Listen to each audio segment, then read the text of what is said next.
2026年5月21日，民數記第30章。摩西告訴以色列人眾支派的領袖，這是耶和華吩咐的話：如果人向耶和華許願，或是起誓要約束自己，就不可食言，總要照着自己口裏所出的一切話行。女子年幼還在父家的時候，如果向耶和華許願要約束自己，他父親若是聽見他所許的願和約束自己的話，卻對他默不作聲，他所許的一切願和所說約束自己的話就為有效。但是他父親聽見的時候，如果阻止他，他所許的願和所說約束自己的話就都為無效。耶和華也必赦免他，因為他父親阻止他。如果他已嫁了丈夫，他許願或嘴裏說冒失話，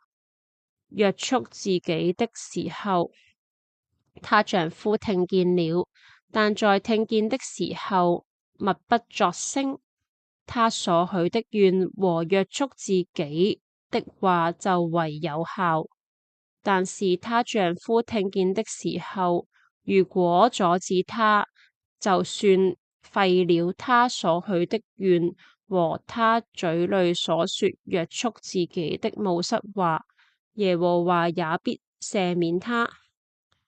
寡婦或是離了婚的婦人所許的願，就是她所說約束自己的一切話，都為有效。如果她在丈夫家裏許了願，或用誓言約束自己，她丈夫聽見了，卻默不作聲，也沒有阻止她，她所許的願和所說一切約束自己的話就為有效。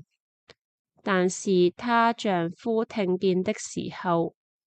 如果把這兩樣都廢了，婦人口中所說一切關於許願的話和約束自己的話都必無效。她丈夫已經把這兩樣都廢了，耶和華也必赦免她。婦人所許的願和刻苦約束自己所起的誓，她丈夫都可以確立，也可以廢去。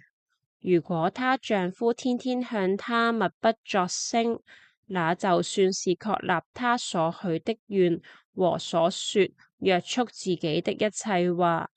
因為丈夫在聽見的日子向她默不作聲，就使這兩樣生效。但是如果丈夫聽了很久以後，才把這兩樣完全廢去，他就要擔當妻子的罪孽。以上是耶和華吩咐摩西的條例，是關於丈夫與妻子、父親與女兒、女兒年幼在父家的時候的條例。讓我哋一齊祈禱，立志讀經。慈愛嘅天父，感謝你藉着聖經向我哋展露你嘅心懷，你所向我哋懷嘅美意係何等眾多而寶貴，看似完美嘅事物都有佢嘅限制，而你嘅命令卻寬廣無限。求你開我嘅眼睛，讓我看見你話語嘅奧妙，好使我每日靠住主耶穌基督嘅恩典，